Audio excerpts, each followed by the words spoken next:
Greetings, all. This is Thandisizwe Chimurenga, and I wanted to talk to y'all real quick about Thursday, August 29th show so that I don't leave anything out.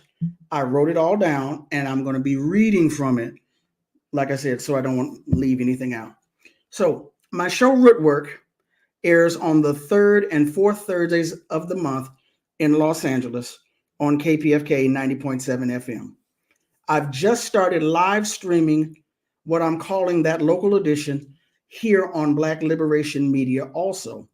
Yesterday, Thursday, August 29th, the show aired live, but it had a bunch of technical difficulties for whatever reason, and like it usually does, unfortunately. But this time I decided to remove it and re-upload the interviews I did with Amber Sims of Brokish and with Jollene Levid of UTLA and Affirm because of the feedback received during the show, so that the folks who watch the show live will be able to come back and get the information that was presented.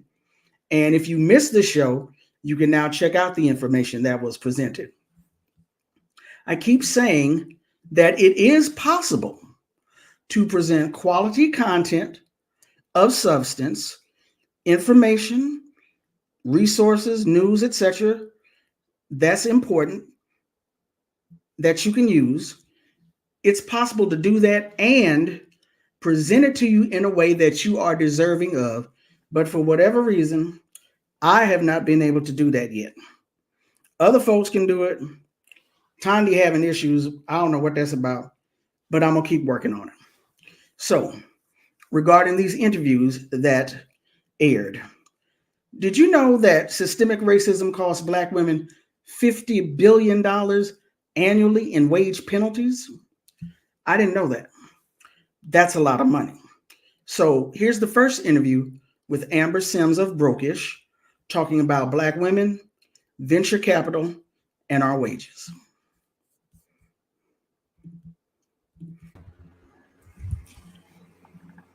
With me now is Amber Sims. She is one half of the duo that does the podcast Brokish. Amber Sims grew up with a value-oriented, aka cheap, father who taught her very early on to budget and stretch a dollar. As such, she's had a love-hate relationship with money her entire life. A lawyer by trade, Amber's true passion is empowering people through taking difficult or intimidating information and making it accessible, enjoyable, and understandable. Having formerly worked as a prosecutor, Amber saw firsthand how money and financial resources, or the lack thereof, could easily change. Thank you so much, Amber, for being on Rootwork today. Thank you for having me. I'm so glad we finally got to link I up. was going to say, I'm glad we finally got to do this. Now, please let our audience know, what is Brokish and why is Brokish? So, Brokish is a podcast where we talk about the ways that America conspires to break Black people through all the broken ish around us, the broken systems, the broken promises. And so, um, the good thing about it is that we are not broken because we are resilient people. We are people who have joy and refuse to give up, but we are certainly broke-ish because of all of the things that this country has put us through. And so our podcast really just explores the ways that systemic inequity has conspired to break people over the last 405 years. So, by brokish, you mean kind of broke, but also broke-ish, as in ish being an expletive that we can't say on the air in certain areas because we will get an FCC violation. Is that correct? You picking up what we putting down.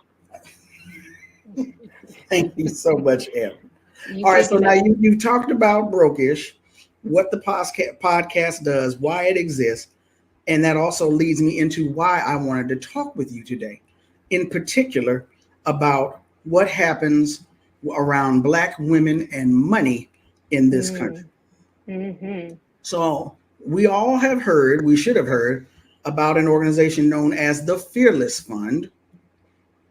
which provides venture capital grants to Black women-based organizations, companies, etc. And as part of the attack on affirmative action, etc., by conservative activists, this became their latest target last year, 2023. And we have, this is from June of this year, this is in Forbes magazine. Court blocks Fearless Fund's exclusive grants for Black women. Again, Forbes magazine, this is from June 4th of 2024. The U.S. Court of Appeals for the 11th Circuit has halted the Fearless Fund, a Black-owned venture capital firm, from awarding grants solely to Black women entrepreneurs. The court ruled that this practice likely violates Title 42 of the U.S. Code, which ensures equal rights and prohibits racial discrimination in awarding and enforcing contracts. Now, this is the same argument that was used targeting affirmative action in, I believe it was Harvard, and in admissions to Harvard and one other institution. And Edward Bloom, the same person behind that lawsuit, that legal strategy, is behind this one. Edward Bloom, president of the American Alliance for Equal Rights, a nonprofit challenging racial distinctions in courts, filed a lawsuit against the Fearless Fund on behalf of 3 anonymous small business owners who claimed they were ready and willing to apply for the grant, but couldn't because they are not Black women. Bloom argues that civil rights laws do not permit racial distinctions, insisting that race should not be a factor in public policies. Amber, in your expert opinion, what do you think about this ish? Well, I want to just briefly tell you how incredible it is the way this country gaslights us, because 42 USC section 1981, if you don't mind, it's just a couple sentences. Let me read it to you to show you how this country gaslights us. Mm-hmm. So it states that all persons within the jurisdiction of the United States shall have the same right in every state and territory to make and enforce contracts, to sue, to be parties, give evidence, and to the full equal benefit of all laws and proceedings for the security of persons and property, as is enjoyed by white citizens. Mm-hmm. So it was a remedial statute that was meant specifically to protect Black people. And so the fact that the 11th Circuit has layered this race neutrality on top of a law that was written specifically for Black people, and they are using it to dismantle this program and support allegation of discrimination against white people, is like as American a gaslight as I can think of. And part of what bothers me so much is that we now have this pretend race neutrality that we are writing into the law, that even the law itself says we acknowledge it doesn't exist. 42 USC 1981 was meant to protect Black people. It should, as a matter of construction, you know, all these people like your Clarence Thomases talk about your original construction, and we're going to get to the intent of the law. It is very clear from a reading of this that it should not even apply to white women in the first place. And that is what really annoys me the most, is how comfortable they are taking positions on the law that are so contradictory to the stuff that they tell us forms the basis of why they do what they do. Yeah, it's enough to make your head hurt. Absolutely. Yes. Now, I don't subscribe to the belief of reverse racism, especially when it comes to white people. But here's my question. Why couldn't these anonymous 3 white women apply for something else? I mean, if this had been a federal program, perhaps, not really, but okay, perhaps you could say, well, this is discriminatory because this is the federal government and the government is supposed to work for all quote unquote Americans. This is a private entity which exists along with that code that you just read to remedy a racial wrong. That's the Right. part that really gets me. Absolutely. And when we look at the fact that less than 1% of venture capital funds go to Black women, it highlights why we have to have this in the first place. And also, I will note that this is made even more diabolical when you know that people like Edward Bloom are completely ripping off the playbook of the NAACP, of the Legal Defense Fund, in setting up these test cases, because they themselves don't even contend in the lawsuit that there are not funds available for women who fall into the category as the named plaintiffs. They don't even contend that there aren't other ways that they can seek venture capital. They just simply say, well, we want to do this and we can't do this. And so we're going to bring a suit, which Because we again can't do this. We mad about it. is as American as apple pie. Mm. And it is also a ripoff of the NAACP legal defense strategy of setting up test case through named plaintiffs who are denied. However, in the cases where the NAACP were doing it, there was a legitimate denial. You legitimately can't sit in this seat on the bus if you're Black. You legitimately cannot go to a quality school to get a public education if you're Black. And so that's another thing that bothers me. And actually, the dissent in this case sort of intimated at that. This is clearly a setup, because these ladies don't even allege that there are not other venture capital funds that are available to them that they could seek. We just mad because we can't get part of this one, or we or which might be the crux of the issue. We mad because this is for you. Bingo, Mm, mm, bingo, mm. bingo. I'm speaking with Amber Sims. She's half of the duo that produces Brokish, a podcast that makes intimidating information accessible, enjoyable, and understandable. Amber says she grew up with a value oriented father, which is another way of saying cheap. Now, you mentioned earlier about less than 1% of venture capital funds go to Black women. What was that statistic you quoted for me? Yes, so that is actually a statistic that the Fearless Funds attorneys put into their brief to the 11th Circuit, that the 11th Circuit cited in the case. And Mhm. so, based on the data that's available, and quite frankly, it's probably lower than that, but the best guesstimate is that less than 1% of venture capital funds go to Black women who are seeking funding for their startup businesses in technology. Which brings me to my next point.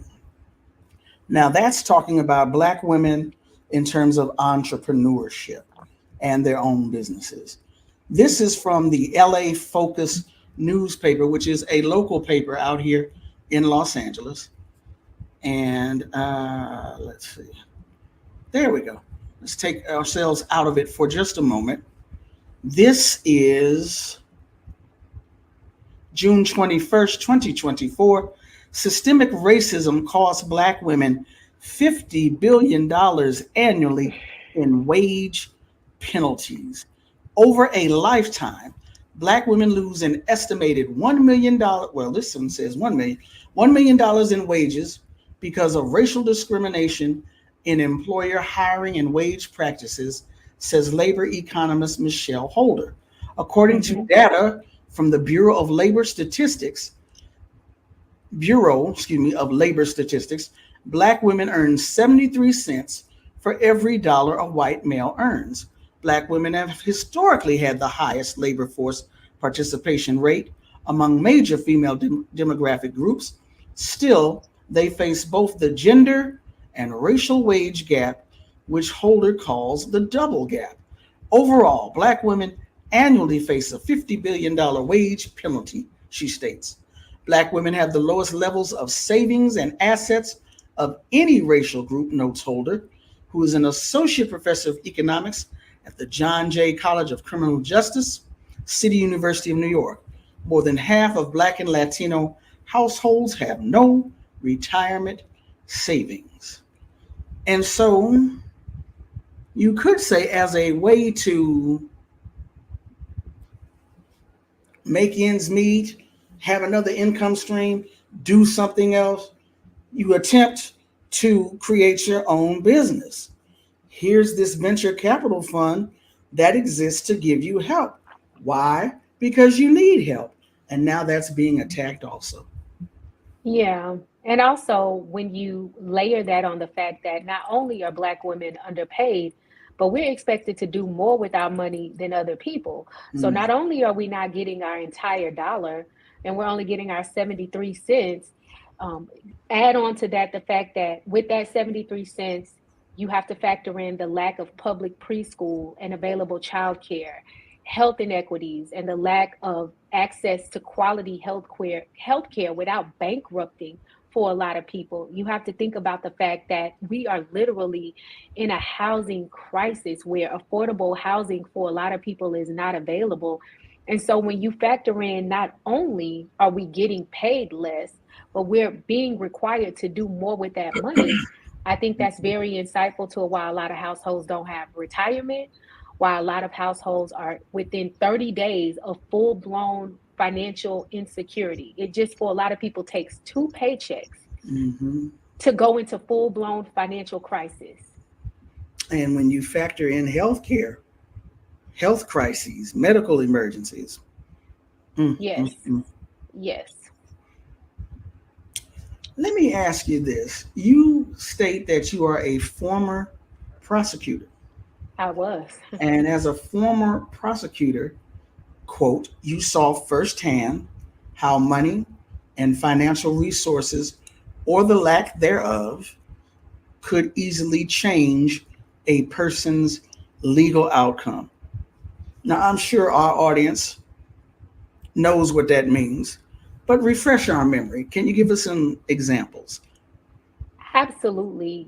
So for example, the difference between, I have had people who, think about how a case becomes a criminal matter. So um, the police write a probable cause affidavit, they seek a warrant to arrest you, you get arrested. Well, think about where in the life cycle people who are declared indigent get an attorney. After they're already arrested, they have to come up on something called the jail chain, which is where after you've been arrested and put in jail, your opportunity comes up to go before the judge to get a bail or a bond hearing and then get out. And so for some people, that could be 3 or 4, maybe even longer, depending on how efficient the county is where you get arrested. Three or Well, four, let's what? I'm sorry, I didn't hear three you. or four days. I'm Three or sorry, four 3 or 4 days. days. Mm-hmm. And for some people, that's the basis for a termination right there, not showing up Mm-hmm. for work. Mm-hmm. Well, think about when you have money. So there are people who, as soon as they know the police are investigating them, they have money to hire an attorney. That attorney is able to get in on the front end, and that person knows they're getting arrested. So the attorney coordinates a walkthrough where you're never even put into the system. You're literally walked through, you're booked in, and you're booked right out because your attorney knows to schedule it while the magistrate is on the Okay. bench. Okay, hold up, hold up. Hmm. That really actually happens. Oh yes, I can't tell you how many cases No, no, I've no, worked no. No, no, no. I'm serious. That actually happens. with. They don't sit in a jail cell. No, the attorney They don't. coordinates They don't. everything. They don't eat the white bologna sandwiches with just mayonnaise. No, I ain't gonna tell you how I know no. about this, right? They really, for real, seriously, truly. Yes, the attorneys will reach out to the arresting agency or sometimes the district attorneys directly and be like, look, my client is not talking. We want to turn ourselves in and do a surrender. Will you agree to this day and time? And it's usually early in the morning when the magistrates are on the bench. So the Mhm. person can come right in, get walked right through intake, go straight to the bench, get their bond, and they're out. I've seen it happen in less than an hour in smaller counties, less than an hour. Yes. So, but that's also the difference between having sometimes 5, 10, even $20,000 in a retainer to pay an attorney versus having to fill out an affidavit of indigency, get your indigency approved by the court, get an attorney hired, get an attorney present in court to argue the conditions of your bond. And then if you think about it, for people who are in that position, let's say you get a $5,000 bond. Well, the bond company is going to want 10%. That's $500. And so for a lot of people, that is a prohibitive amount of money. Not to mention, you've been gone from work 3 or 4 days. I can't tell you how many people on the back end come and they don't even have attorneys anymore. And they're begging the prosecutors, hey, can you please work with me on this probation? I have even had people say, I'll rather go to jail because I've already lost my job. I've already lost my place to stay. And I know if you put these fees on me, I'm not going to be able to pay them. So will you just give me jail time instead of giving me all these fees because I can't afford them? And time served and it's all over with. Yes. Wow. Now I had a guest. I can't remember the name of the guest. That's horrible, I know. But we were maybe it may have been from the Debt Collective. I don't know. Anyway, the Debt Collective deals with the issue of not just student loan debt, medical debt, legal debt. They believe that there should be no debt. We ain't paying all this, that, and the other. And I was asking them the question. I'm going to ask you the question as prosecutor, because I know there's at least one person out there in the audience, at least one. If you've got a job, what is going on in your life? You know, we're assuming you're gainfully employed, you're responsible. But what's happening in your life that you have now been put into contact with police and the legal system? It can be all kinds of things. I will give you an example because to me, this is an example of where sort of cultural insight meets the violence of the American criminal justice system. The last case I worked before I left the DA's office was an older retired Black man who had served his country in the military. He was retired from a job as well, never had any criminal issues.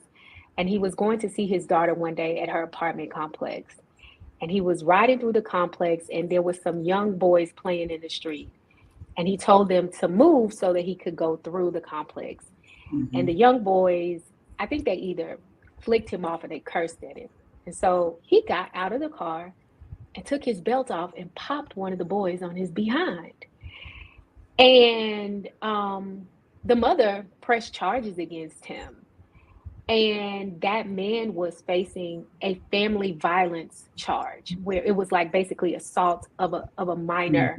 And it was a family violence charge. And he was going to lose like his veterans housing. He was going to, lose all of these things. He had been making ends meet by substituting at a school. But obviously, if you get an assault family violence against a minor, you cannot work in a school. You ain't working at nobody's school no more. Correct. And so this was an example of one of those cases where, certainly you can't put your hands on other people's kids, but the way that it was being handled reflected an out of touch reality with who this person was, their history. And I didn't get to see it through to the end because I was trying very hard to work out an acceptable plea arrangement that will allow him to keep his housing and not have an affirmative finding of violence against a child on his record. But I mean, that's one example that I can just think of very easily of people who could actually be law abiding their entire life. And then they do something that is rooted really in culture and rooted in, quite frankly, their own past and their own past experiences about how we live together in community, much more than it is about them being criminal. But that was about to cost him literally everything. And even though I asked you that question, of course, I already knew the answer. One of the things that I do is I won't say I monitor media. I'm not gonna lie. I consume media. I be watching videos, right? Yeah. And a lot of these body camera videos, very, very popular on YouTube now.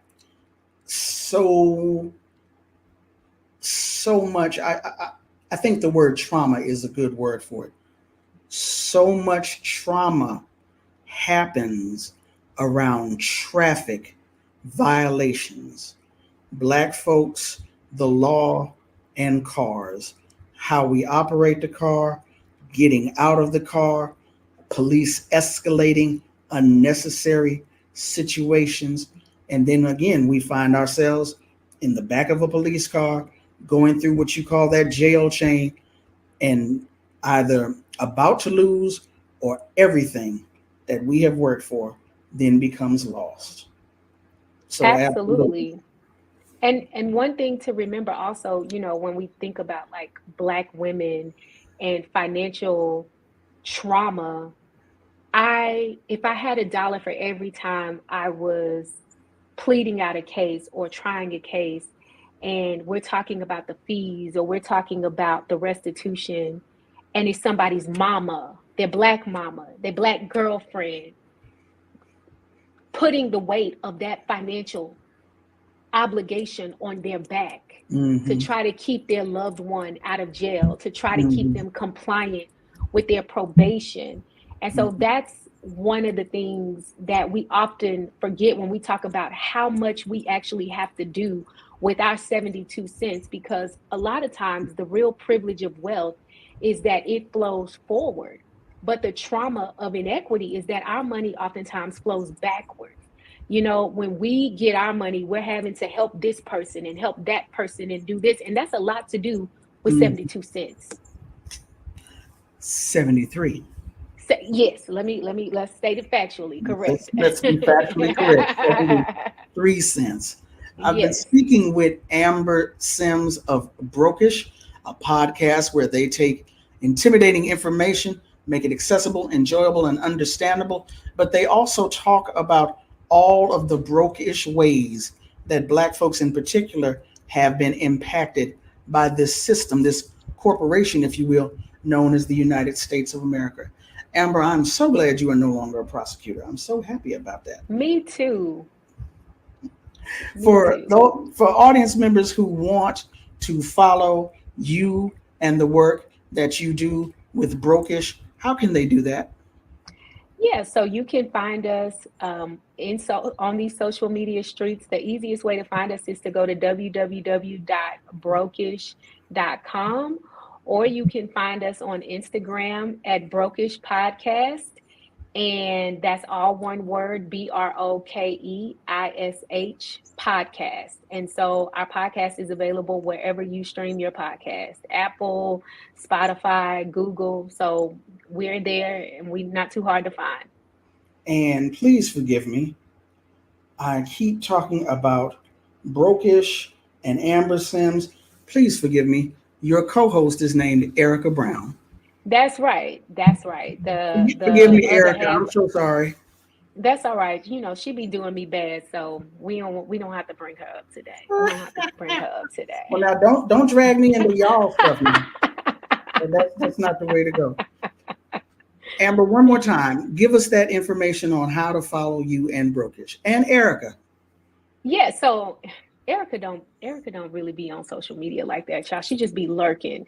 Can But you you give can, us the information, please? yes, ma'am. You can find us at Brokish Podcast, BROKEISH podcast.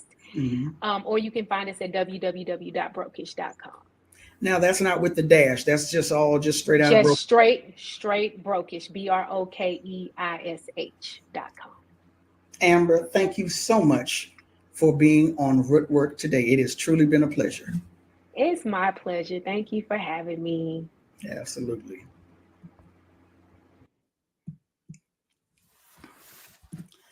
That was Amber Sims of Brokish.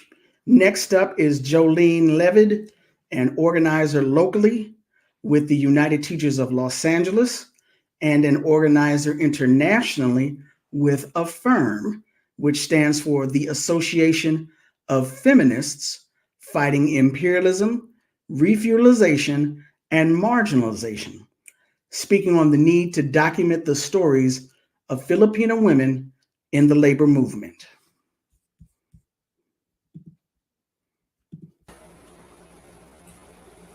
Joining me now is Jollene Levid. She's been a full-time union organizer for over 20 years in her hometown of Los Angeles. She's been a regional organizer at United Teachers of Los Angeles, UTLA, for the last 9.5 years and was co-coordinator of the 2019 UTLA strike, the 2023 UTLA Solidarity Strike. She previously organized with healthcare workers for 11 years. Jollene is also a survivor and a feminist, and for 22 years, she's been a member of the anti-imperialist transnational feminist organization AFIRM, that's AF3IRM, which stands for the Association of Feminists Fighting Fascism, Imperialism, Refeudalization, and Marginalization. Jollene was previously the national chairperson and currently serves on AFIRM's international committee. Jollene, thank you so much for putting up with my shenanigans and being on Rootwork today. Thank you for having me, Thandi. Anything you ask, I will be there. Shh, don't let the world know all of that. So you are a union organizer and have been for the past 20 years. That's your day job. And the other times, the shenanigans you're involved in is fighting for, or fighting, should I say, against imperialism here in what we call the belly of the beast. But now, as part of your work, you're involved in a new project documenting the voices of Filipino workers, specifically Filipino women. Is that correct? Well, it's highly feminized. It's mostly women. Okay. Women. Well, tell our audience about that, please. Sure. So last winter, LA winter, at the end of 2023, I was offered a fellowship by the UCLA Labor Studies program department. And they said that I could be a fellow and I could do anything I would like with resources that they would offer. And so what I decided to do was start to document some of the stories of striking workers in United Teachers Los Angeles, particularly those that participated, led, organized in the 2019 and 2023 United Teachers Los Angeles strikes.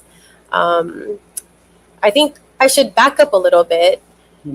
In the Filipino diaspora, particularly in the Filipino American community, there's a lot of scholarship around Filipino farm workers, more recently domestic workers, but less so around striking workers that are winning really big victories in different sectors across workplaces. So, for example, there's less scholarship in Filipino studies, Filipino American studies around the striking and winning hotel workers, the striking and winning nurses that are striking hospitals and clinics across the country.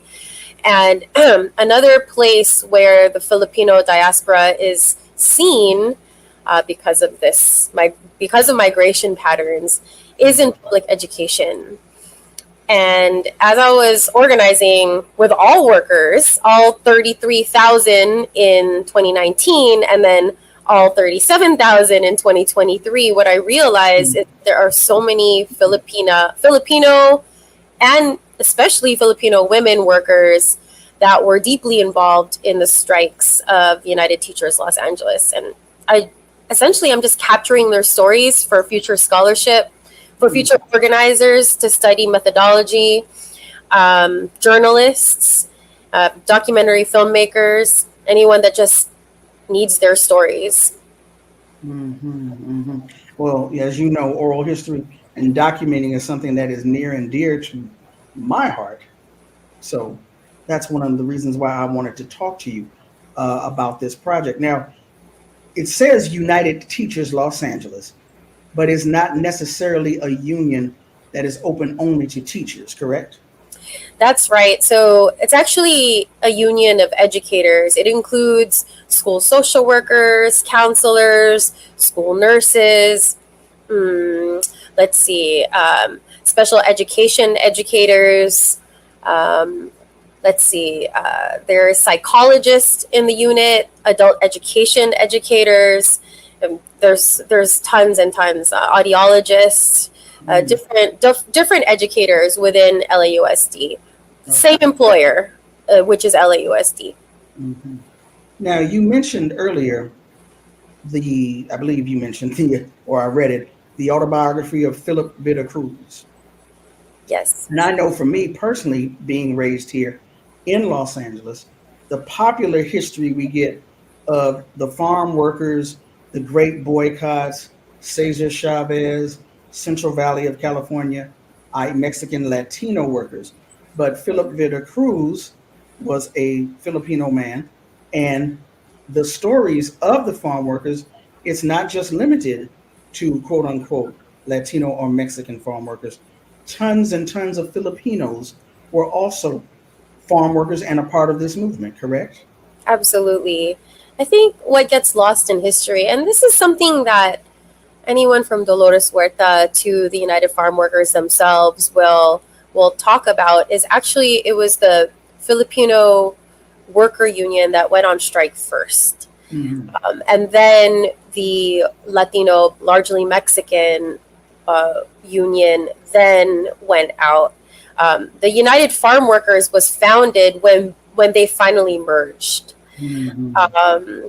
And so I think it's important to note that Filipino workers were not the majority, but there was Filipino leadership in the UFW. There was the Filipino union, largely Filipino union, that went out first.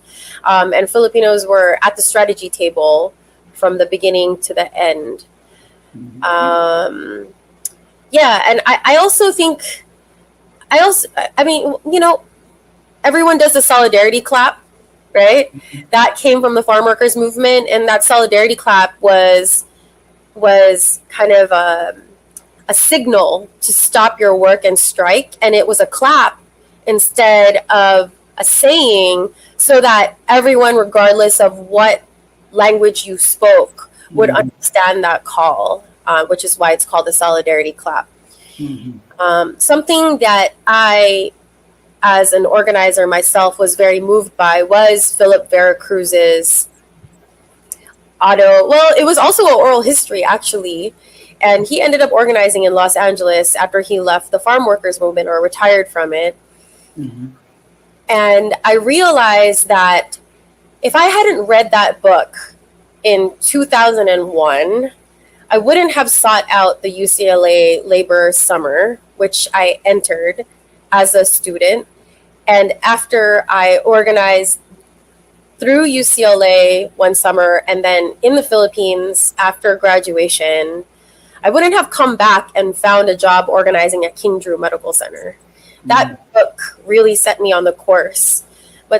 And it has great sayings. I encourage anyone to pick it up. I still think that the principles hold true today, which is, you know, a movement must go beyond its leaders, right? Which is something that I know UTLA subscribes to in our drive constantly towards supermajority organizing, not just militant minorities or just leadership.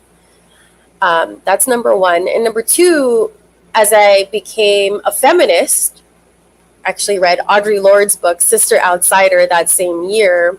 Well, hold on. What's the name of Philip Cruz's autobiography again?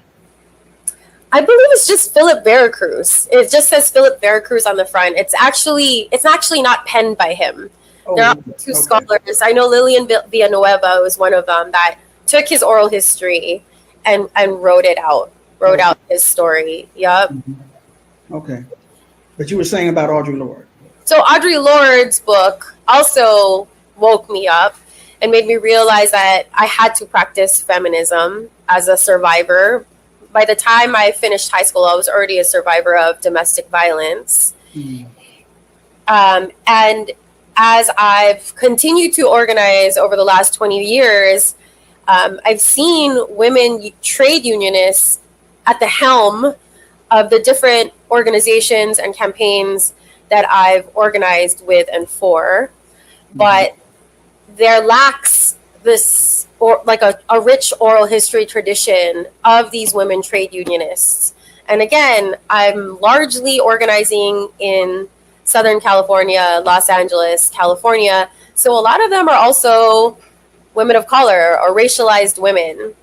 And I need to see books. I need to see books about these women that are leading and winning strikes, high stakes strikes. People talk about the strike, but when you look at these women, they're actually winning, which is something you don't see a lot of in the strikes that we read about in history.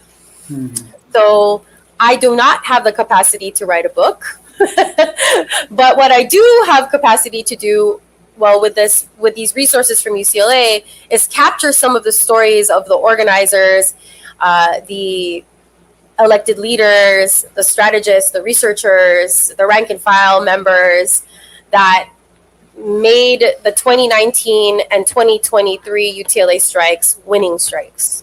So that was the idea behind all of it.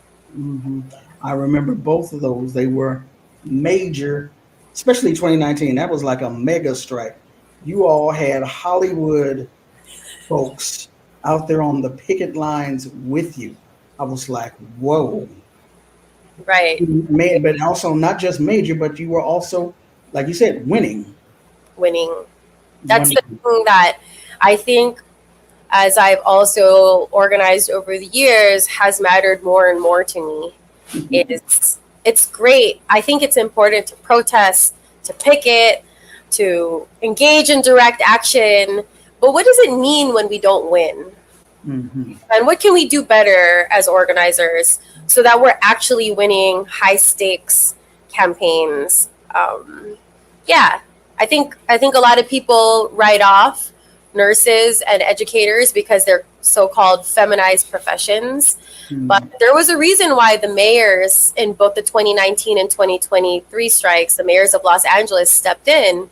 And it's because when the workforce of one of the largest economies in the world, Los Angeles, doesn't have a place to put their children because educators are on strike, it's not just about childcare, it's also about this idea of stunting the entirety of the Los Angeles economy. And then they demanded things like green spaces for kids, for smaller class sizes. It's not just about wages and benefits.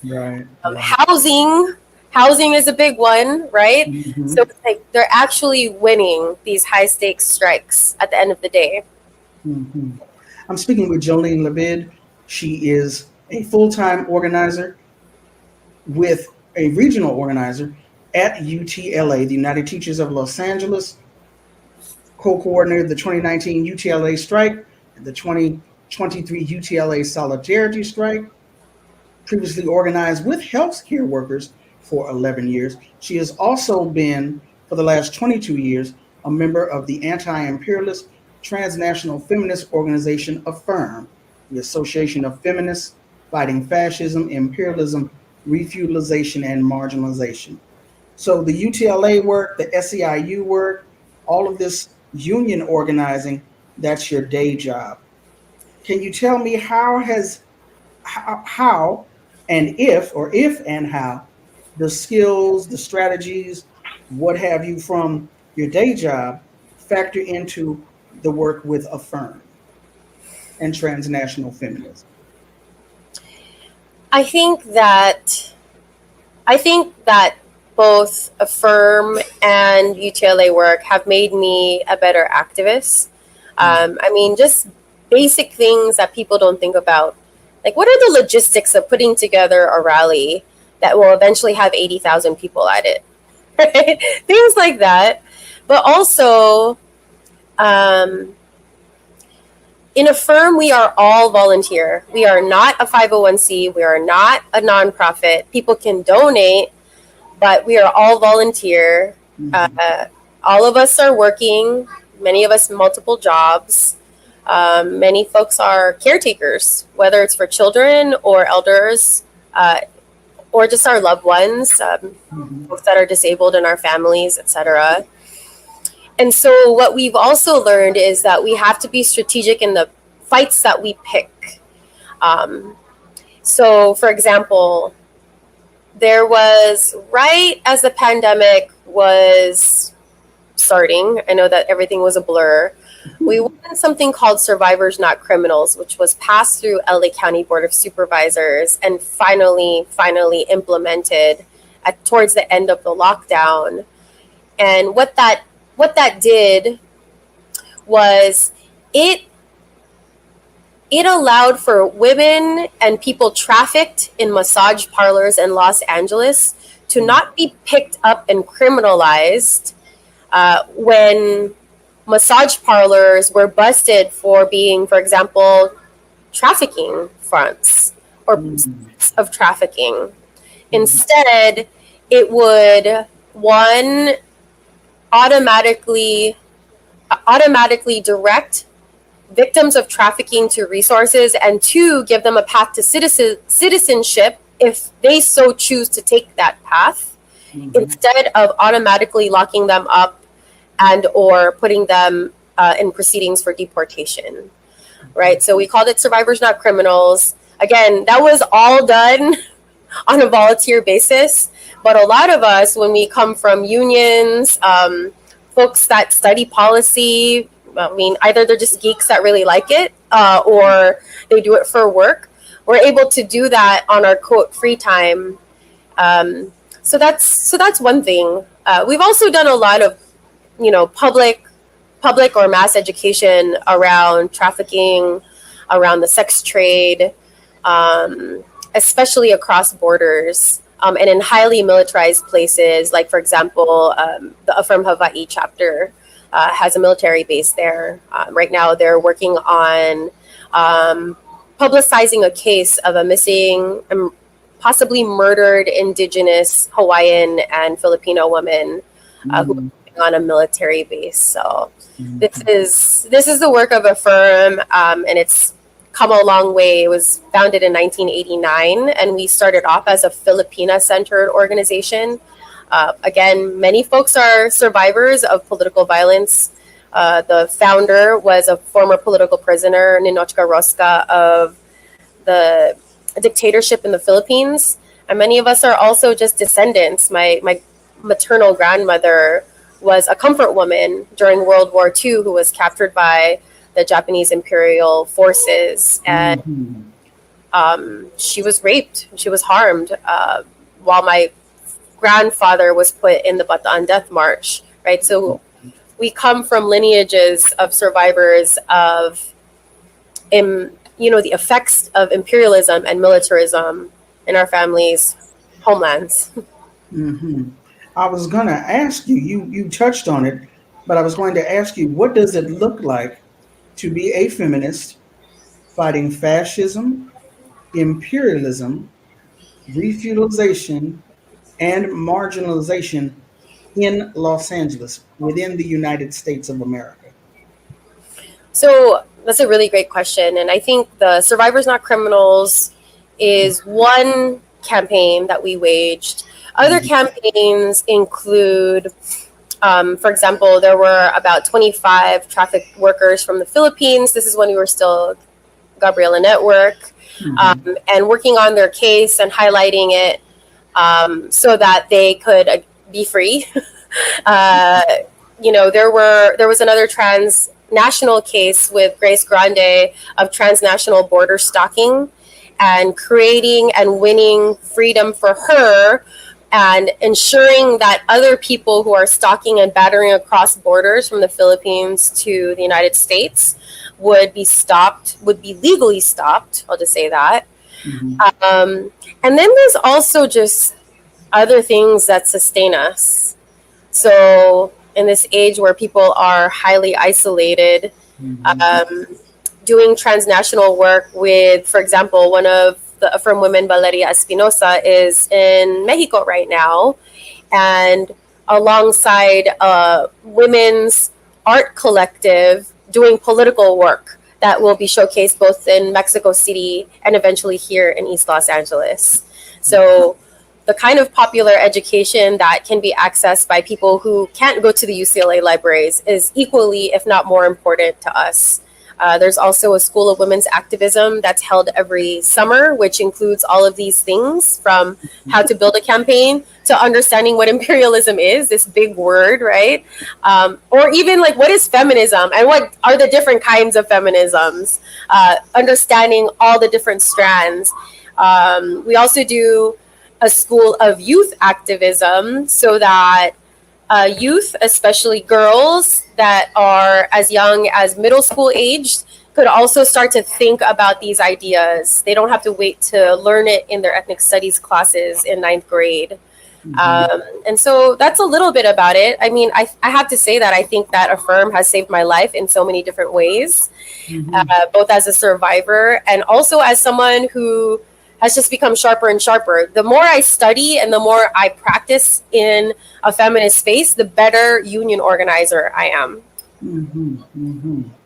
So for this oral history project, getting back to that real quick, it's going to be launching in October of this year?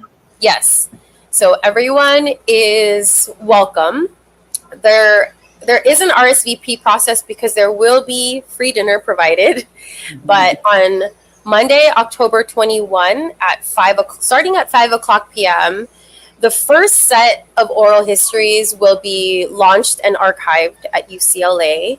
The event is called Filipinos That Strike. And it's going to be storytelling, it's going to be music, it's going to be art, and it's going to be sharing ideas about what to do with these stories, right? I think a lot of times workers and women workers' stories are marginalized in not just academia, but even in just the media. So we're going to have media workers there also. And again, everyone is free to come, but we please ask that you RSVP. It will be at United Teachers Los Angeles, which is on Wilshire and Berendo. It's kind of K-Town, 3303 Wilshire Boulevard. And if you go to UTLA Now, which is the Instagram at UTLA Now, you can click on the information for the link on how to RSVP. Jollene Levid, for audience members who want more information on the work that you are doing specifically with Affirm, and maybe even UTLA work, how do they get that information? Great. The best way to keep in touch with UTLA is at utla.net. United Teachers Los Angeles, UTLA.net. And for Affirm, I would follow Affirm, which is AF, the number 3, IRM, Affirm on Instagram, on X, which I believe used to be called Twitter. And it's also Affirm National on Facebook. We'll call it Twitter. Yeah, I like calling it Twitter too. Before it bought out, I really liked that outlet. And then on Facebook, I know a lot of siblings from Asia and Latin America are primarily on Facebook. It's Affirm National, so AF3IRM, and then the word national. Okay, Facebook, Instagram, and what we are refusing to call anything but Twitter. Correct. Yeah. Never mind all those capitalists that are buying it. Yes. Never mind all them shenanigans. Yes. Jollene, thank you so much for taking time out of your busy schedule and being on Rootwork today. Always for Thandi. Thank you for having me, Thandi. No problem. Thank you so much. Talk with you later. Talk to you soon. Bye.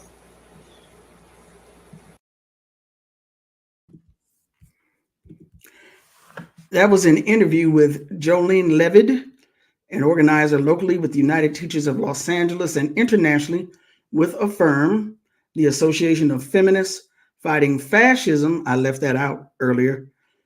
Association of Feminists Fighting Fascism, Imperialism, Refeudalization, and Marginalization, speaking on the need to document the stories of Filipino women in the labor movement.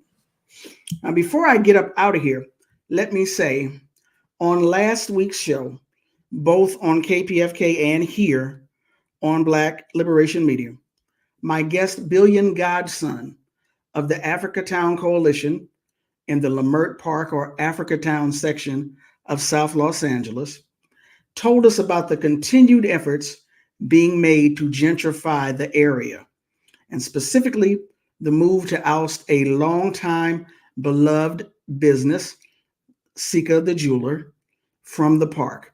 The building, the store that Sika occupied. He actually passed away in June, and his family was given a 30-day notice to vacate. Africatown and others say that Mark Bradford, the artist and MacArthur Genius Award winner, along with his partners in a venture called Art and Practice, are behind this move. I reached out to Art and Practice, and I asked them to respond to those charges. Here is what they said. I'm going to share this screen real quick so you can read right along with me. Well, okay, yeah, that's pretty huge.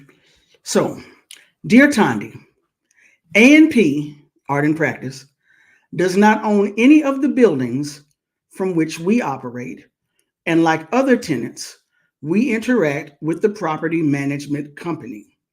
As members of the Leimert Park neighborhood, we are deeply saddened by Sika's passing, which has left a hole in the heart of our community. A&P looks forward to being a part of the healing and continuing to be a good neighbor and community partner. As a nonprofit focused on arts education and youth, we are moving forward with our mission, a mission that has always celebrated Black contemporary art and supported the needs of our local foster youth. Thank you for reaching out. Sophia Belsheim, Director, Art and Practice. So that was their response to what has been leveled against them, charges of aiding and abetting the gentrification of Leimert Park. So locally on KPFK and here on Black Liberation Media, when I'm able to, I will keep you all abreast of that situation. So thank you again so much for putting up with me and these technical shenanigans here on Rootwork. Please remember to like, subscribe, and share all of the videos on Black Liberation Media. Please like, subscribe, and share on my personal Rootwork page, even though I'm having technical shenanigans. Support Black Liberation Media on the Patreon. That information is in the show notes. And support a sister, me, so I can hire an assistant to help me with these technical shenanigans. Hit that Cash App and that Venmo, which is also in the show description. All right. Y'all take care now. Peace.